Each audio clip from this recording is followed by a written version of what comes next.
Happy birthday, STR. Thank you. Yuvan. Super, bro. Happy birthday. நல்லா இருக்கு படம், உண்மையில் நல்லா இருக்கு. எல்லாரும் ஃபேமிலியா பார்க்கணும். நல்லா இருக்கு. Happy birthday STR sir.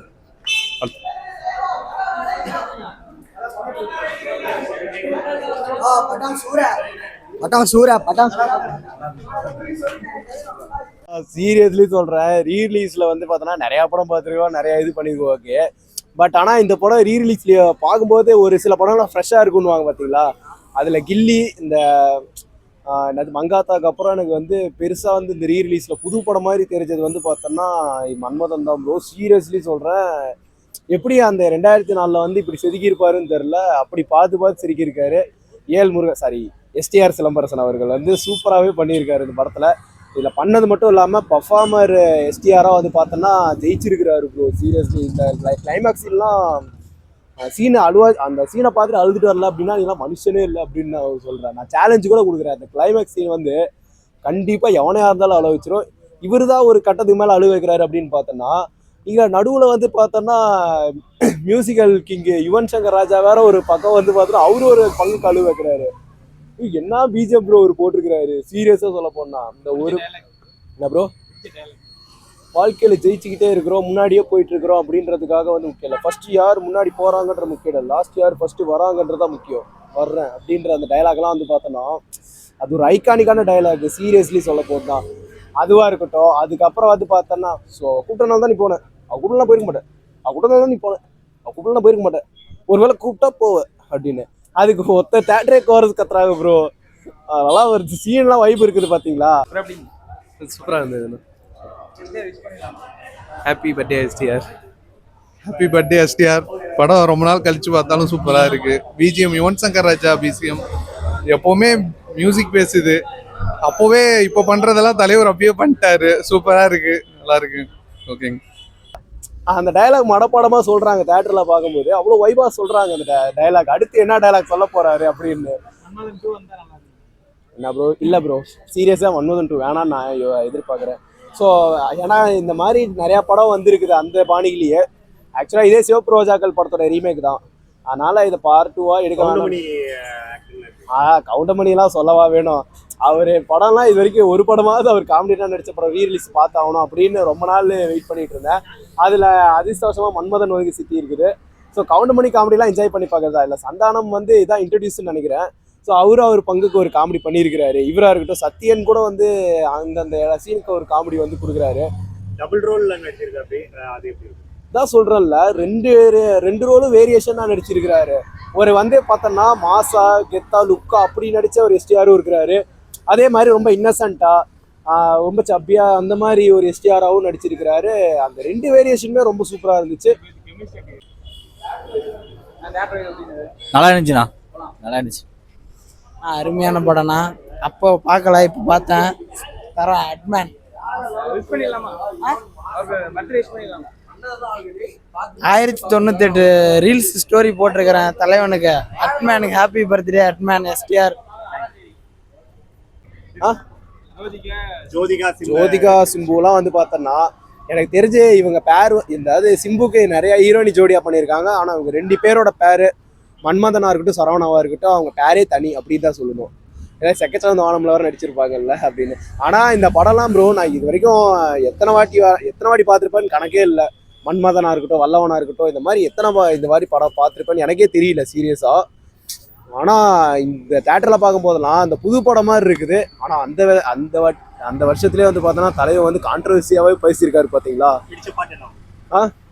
பிடிச்ச பாட்டுங்களா எனக்கு வந்து பார்த்தோன்னா படம் எல்லா பாட்டுமே பிடிக்கும் ப்ரோ. இதில் இந்த பாட்டு அந்த பாட்டுன்னு கூட இல்லை. ஆனால் வைப் பண்ண மாதிரி இருந்தது வந்து பார்த்தோன்னா வானமுன்னா உயிரங்காட்டுன்னு ஒரு பாட்டு வரும் பாருங்க. அதுக்கெல்லாம் தேட்டரே பிளாஸ்ட் ஆயிடுச்சு. அதுவாக இருக்கட்டும், அதுக்கப்புறம் என்னாச மைதிலியாக இருக்கட்டும், மன்மதினி கலைஞர், இந்த மாதிரி நிறையா பாட்டு வந்து ரொம்ப வந்து ஃபேவரெட்டு. எஸ்டிஆருக்குலாம் கண்டிப்பாக யூஸ் பண்ணலாம். ஸோ இனிய பிறந்தநாள் வாழ்த்துக்கள் தலைவா, ஆட்மேன், இப்படியே சொல்லிகிட்டே போகலாம். லிட்டில் சூப்பர் ஸ்டார் இப்படி சொல்லிகிட்டே போகலாம். என்றைக்குமே வந்து பார்த்தோன்னா இன்ஸ்பிரேஷன்றது வந்து நிறையா பேர் இருக்கலாம்.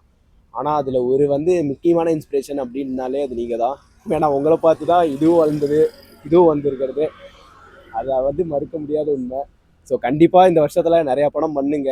நிறையா படம் ஆல்ரெடி கடப்பில் போட்டிருக்கிறீங்க. அந்த படம்லாம் முடியுங்க. சத்தியமாக சீரியஸாக சொல்கிறேன்.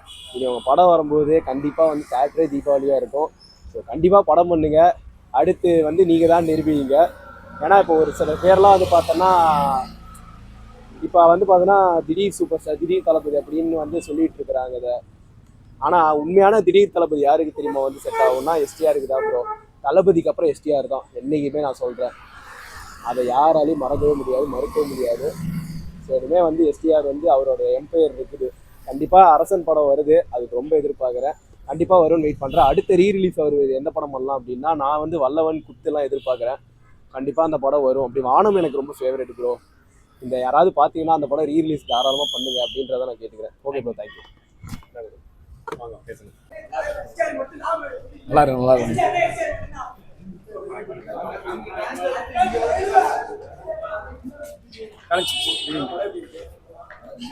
நல்லா இருக்கு. Happy birthday STR. 2004 பார்த்த வைப்லேயே இருக்குது இன்னமும் அப்படின்லாம். என்ன ஒன்றுன்னா அப்போ வந்து 5.1 கொடுத்துருந்தாங்க, இப்போ வந்து 7.1 கொடுத்துருக்குறாங்க. அது மட்டும் இல்லாமல் அப்போ வந்து 2004 எனக்கு நல்லா ஞாபகம் இருக்குது. பாலிடெக்னிக் படிச்சுட்டு இருந்தேன், அதாவது பாலிடெக்னிக் காலேஜ். நான் வந்து அதில் என்எஸ்எஸ்ல இருந்தேன். என்எஸ்எஸ்ல இருக்கும்போது டிசம்பர் 1 அன்னைக்கு நடந்து சொல்கிறேன். டிசம்பர் 1 அன்னைக்கு எய்ட்ஸ் விழிப்புணர்வுக்கு மார்ச் பாஸ்ட்டுக்கு அமுச்சு விட்டாங்க ஒரு 10 பேர்த்த. நாங்கள் என்ன சொன்னோன்னா இப்போ நாங்கள் 10 பேரும் மார்ச் பாஸ்ட்டுக்கு போகாமல் கட்டடிச்சு இவரோட படத்துக்கு வந்துட்டோம்.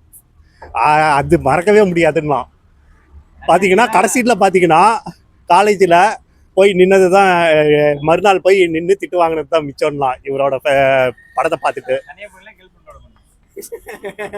மார்ச் பாஸ்டில் பசங்க தான் இருப்பானுங்க. சொல்லுங்க. எஸ்டிஆர் அவரோட ரோல்ல எப்படின்னா இருக்குது? அவரோட ரோல்ல அப்போ அந்த ஸ்க்ரீனை தான் விட்டுருக்காங்க. இப்போ பார்க்குறதுக்கும் நல்லா தான் இருக்குது. அப்போ வந்து பார்த்தீங்கன்னா அப்பயே டபுள் ரோலில் நடிச்சிருக்கிறாரு, இது பண்ணியிருக்கிறாரு. அவரோட அப்பாவோட எனக்கு பிடிச்ச அதில் பாட்டு வந்து பார்த்தீங்கன்னா என்ன சமைதிலேயே லாஸ்ட்டுக்கு பாட்டு வந்து அவங்க அப்பா ஃபஸ்ட்டு இது பண்ணியிருந்தார். அடுத்து இவர் பண்ணது நல்லா இருந்திருக்கு. அதே மாதிரி டியூயல் ரோலில் பார்த்தீங்கன்னா கடைசி வரைக்கும் ட்விஸ்ட் இருந்துக்கிட்டே இருக்கும். நடுவில் தான் மொட்டை சிம்புவை காமிப்பாங்க. அதையும் பார்த்தீங்கன்னா எதுக்கு எல்லாத்தையும் கொள்ற அப்படி, எதுக்கு எல்லாத்தையும் கொள்ற அப்படின்ட்டு ஒரு ட்விஸ்ட் வந்துக்கிட்டே இருக்கும். செகண்ட் ஹாஃபில் தான் சொல்லுவா அப்படி அது இதனால தான் கொன்னேன் அப்படின்ட்டு. கடைசியாக அந்த கோர்ட்டு சீன்லேயும் நான் தான் அது, எனக்கு தம்பி இல்லைன்ற மாதிரி காமிச்சிருப்பாங்க. கடைசியாக என்ன ஆகும்னா மொட்டை செத்தானா இல்லையா அப்படின்றது தான் கதை. மொட்டையை வச்சு படம் போட்டியிருக்கிறாங்க அப்படின்ட்டு தான் சொல்லலாம். டிஃப்ரெண்ட் ஒன்றும் இல்லை, ஸ்க்ரீன்லாம் அதே தான் இருக்குது. மியூசிக் தான் 7.1 கொடுத்துருக்காங்க எனக்கு தெரிஞ்சு. 5.1க்கும் 7.1க்கும் டிஃப்ரென்ஸ் நிறையா இருக்குது, வைப்பாக இருக்குது. அதே மாதிரி பார்த்தீங்கன்னா கவுண்டமணி சார் அப்பையிலேருந்தே இப்போ வரைக்குமே எப்போ மக்கள் மனசில் இடம் பிடிச்சவர் தான் சொல்லலாம். விவேக் கூட அப்புறம் தான் சந்தானம் கூட அப்புறம் தான். இன்னமும் கவுண்டமணி தான் எனக்கு ஃபேவரேட்டு. அவரோட ஒரு ஆக்டிங்கும் காமெடியும் நல்லா இருக்குது அப்படின்ட்டு சொல்லலாம். அதே மாதிரி ஜோதிகாட்ட போய் சொல்லுவா அப்படி பாருங்க, நாளைக்கு உன் ஆள் ரிலீஸ் ஆகிறான், இனிமேல் தானே அந்த சீனெல்லாம் சூப்பராக இருக்கும். அதே மாதிரி அந்த படம் அந்த டைம்லயே கான்ட்ரோவர்சி நிறைய வந்து கிரியேட் பண்ணிருக்காங்க. அப்போ வந்து அட்டகாசமும் இதுவும் ஒன்றா ரிலீஸ் ஆச்சு 2004. தீபாவளிக்கு அட்டகாசமும் மன்மதனும் ஒன்றா ரிலீஸ் ஆச்சு. நான் வந்து மன்மதன் தான் ஃபஸ்ட்டு போனேன், அதுக்கப்புறம் தான் அட்டகாசமே போனேன். மன்மதன் ஒரு 3 டைம்ஸ் போயிருப்பேன். டைம்ல வந்து பார்த்தீங்கன்னா அந்த படத்துக்கு நிறைய பிரச்சனை வந்துட்டு இருந்துச்சு. ஸோ படத்துல வந்து இப்படி வந்து பெண்களை திட்டிட்டு அப்படின்ற மாதிரி அது இப்போ ஜென்ரேஷன் பார்க்கும்போது பெண்களை திட்டினதுன்ட்டு சொல்ல வரல. அது வந்து உண்மையே அந்த காலத்திலேயே இப்படி பெண்கள் இருந்திருக்காங்க அப்படின்னு தான் காமிச்சிருக்காங்களோ ஒழிய திட்டினதா எடுத்துக்க வேணாமே. எஸ்டிஆருக்கா ஹாப்பி பர்த்டே எஸ்டிஆர். சாங்ஸு வானம்னா உயரங்காட்டு, இது கடைசி பாட்டு.